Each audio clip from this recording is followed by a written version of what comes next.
So some of you have asked about the different kinds of flying that you can do as a pilot professionally. And so I thought it might be beneficial or worthwhile to talk about the three different parts or rules, might be a better word, that you operate or can operate under depending on what kind of flying you do. Let's talk a little bit about the pros and cons of each. What is a pro for me might be a con for you, and vice versa. I will note that I have done all three kinds of flying, so I have a little bit of knowledge on the subject. Let's start with the most restrictive or the most regulated, and then we'll work our way down the list. So the most regulated kind of flying is what's called Part 121. 121 is the Code of Federal Regulations that regulate airlines. So when we say 121 flying, we're talking about scheduled flying, as in company creates a schedule or a timetable. We're taking off at this time from this place and going to this place, regardless of how many people are on board. We're going. So that's airline flying. What benefits does that have? Well, 121 flying is very safe. We've seen their safety record. It's proven. It works. The FAA is very concerned about safety because you have 200 or 300 or 400 people on board, and their safety is in your hands. 121 flying, you're going to find the training is very stringent. It is very, how do I put it, monitored and regulated. The airplane will tattle on you if you exceed a parameter or a limitation.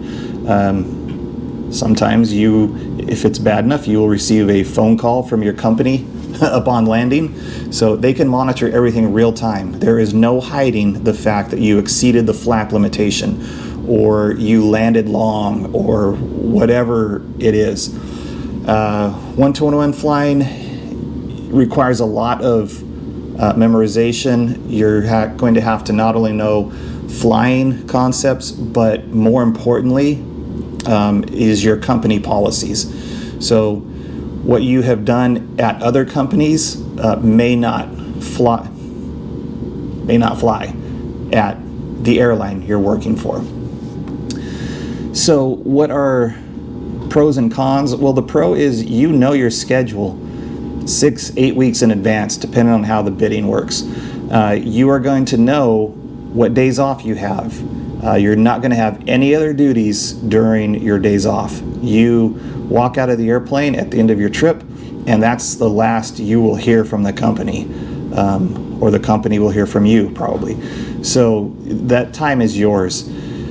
It's very easy to plan vacations and schedules and things like that, dependent on seniority. So if you don't have any seniority, you're going to get what's left. But yeah, you can control your schedule. Then obviously the longer you're at an airline, the more you're going to be able to control it. Other pros, or generally pros, I guess. The standardization is so important. You're going to know exactly what your counterpart, whether it be the captain or your first officer, is going to do. It's a dance. The cockpit from engine start to shutdown is a choreographed dance, and you will abide by the company policies and procedures. If you don't, you're just not going to last. So yeah, there's no surprises, I guess. Now, it's not to say you're not going to fly with some weird people, because trust me, there's some weird people in aviation. But by and large, you're not going to have the wild card out there of just shaking your head wondering what this person is thinking. The company has really drilled down and mitigated as many threats as possible. So very safe flying, very standardized, very robotic, I would almost say. Let's see, other pros. Well, the pay. The pay is good. There's no doubt about that.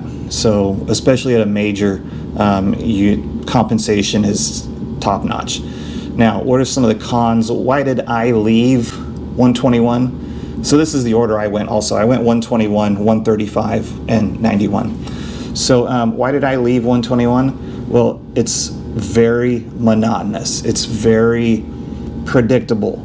I was a cop before being a pilot.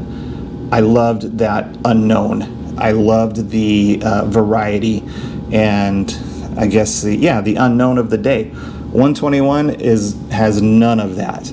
Everything goes according to schedule, and if it doesn't, it means something has gone wrong. So, yeah, I didn't like the fact that my logbook had the same entries over and over. And granted, that was on me. I could have bid for different places and airports and layovers and things like that. But honestly, you get in your comfort zone, because why am I going to ask for something that is not what I want to do? Why would I ask for a minimum rest overnight simply to go to a different airport? I'm not going to do it. Why would I ask for PM trips when I'm an AM person? It's not going to happen. So again, I found myself on the same routes, same times. It was Groundhog Day. It was Groundhog Day. Some people like that. I did not. I could not see doing that for the next 20 years. Put it that way. Other cons? Well, I can't really think of anything else, but to me that was a pretty big one, just the monotony of it. Again, for you that might be a pro, and I'm not saying don't go 121 because I had certain experience. I really liked the company I flew for. The lifestyle was just not for me. I just had another con. What was it? Oh, if you don't live in base, commuting is a quality of life killer. And if you don't believe me, do it for a year. I commuted for a year, and I'm telling you, it was the worst thing in the world. When you're trying to get from where you live to your home base to start a trip, very commonly with 3 days off, I would spend the first day of my day off getting home. So maybe I got in late the night before. I couldn't get out that night, so I had to stay at a hotel or a crash pad or something that night. So the next morning I'm trying to get home. Best case scenario, on my first day off I get home before noon, and then I could have some days off after that. Worst case scenario, I would spend the whole day getting home and get home that evening. So then I had the second day off, no worries.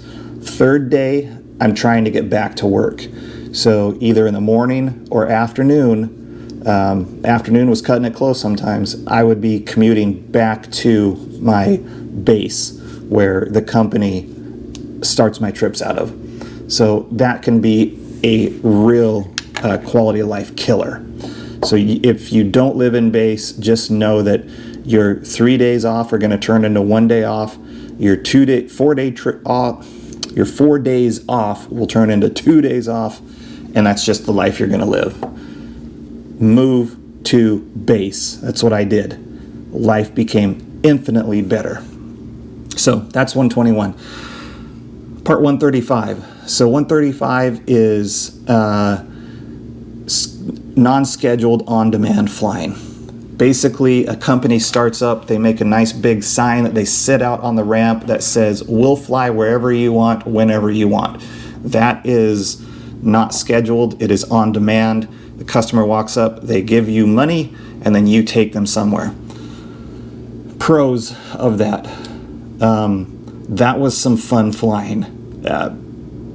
I was a lot of the time going to vacation destinations, going to backcountry airports, smaller airports, picking them up from a small airport, taking them to SFO or LAX or wherever.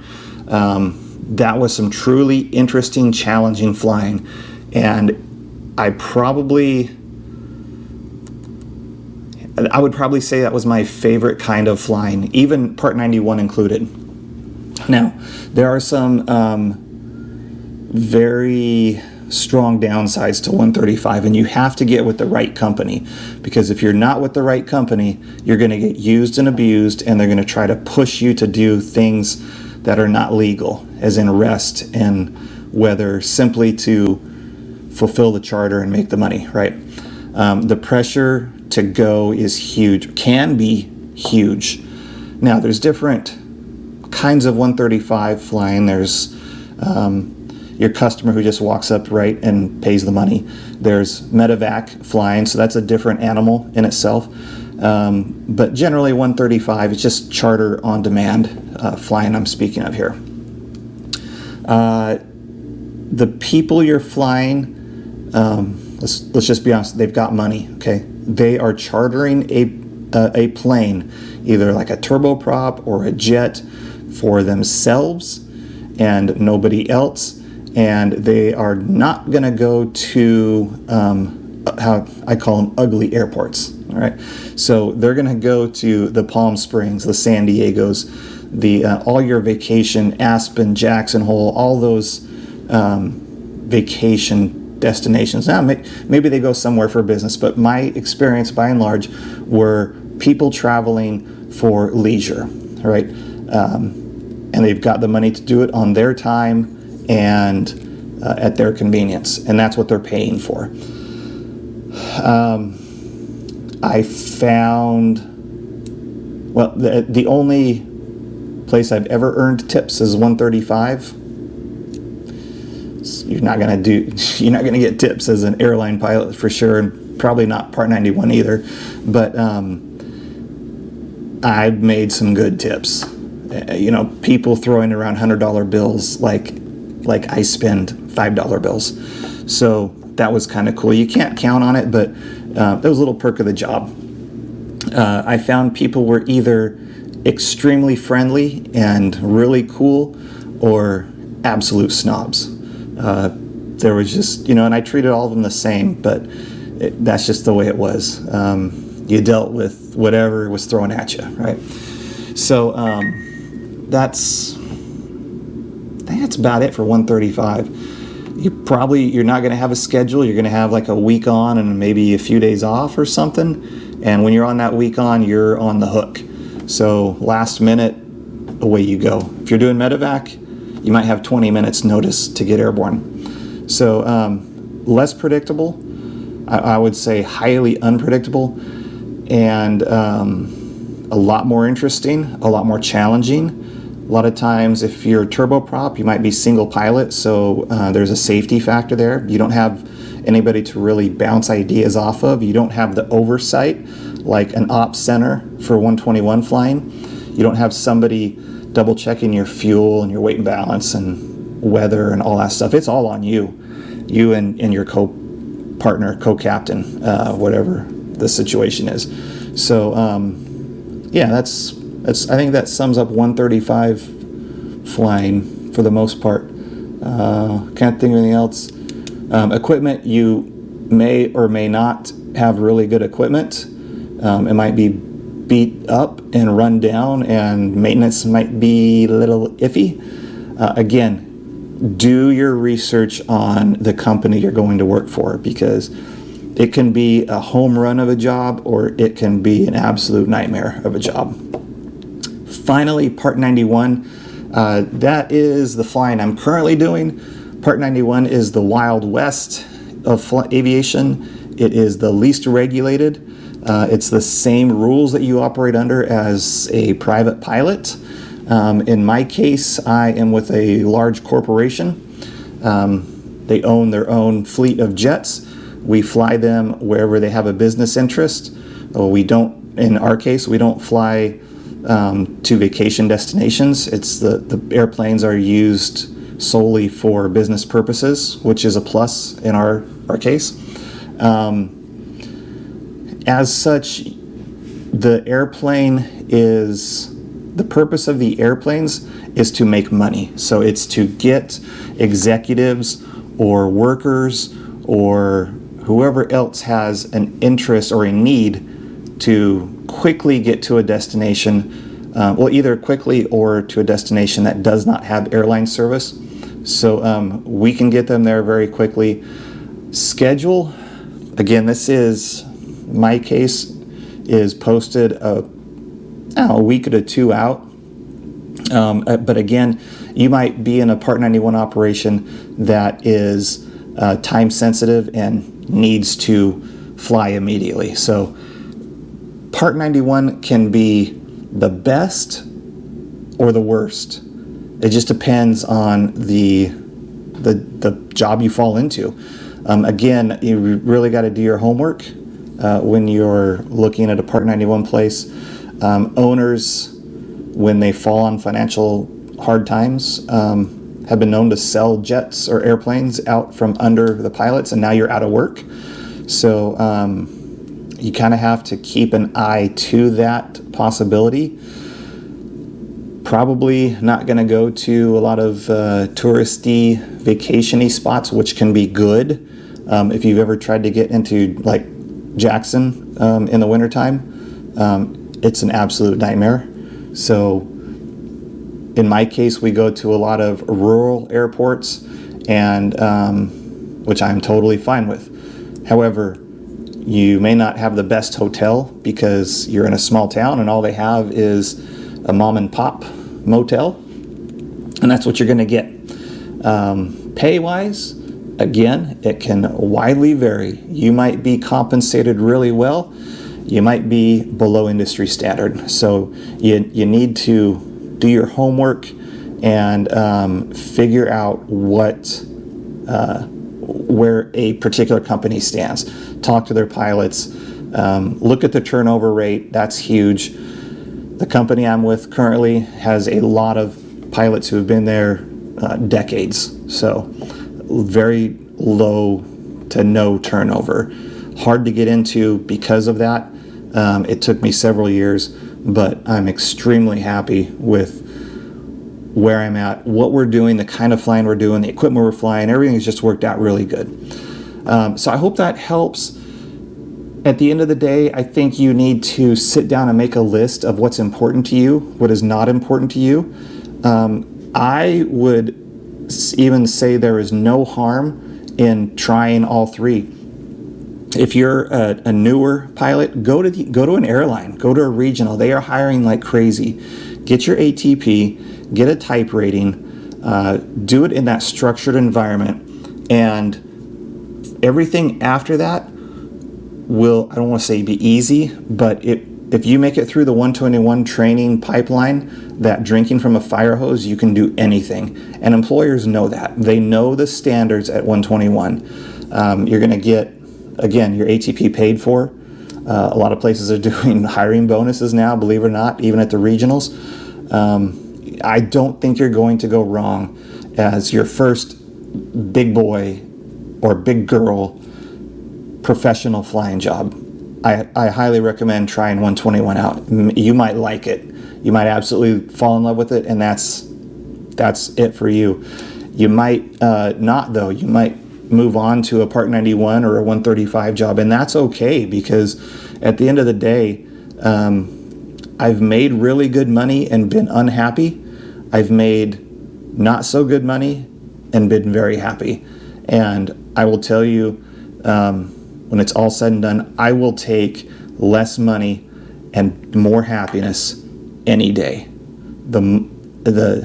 I've found if you are making good money but unhappy, no amount of money can make you happy.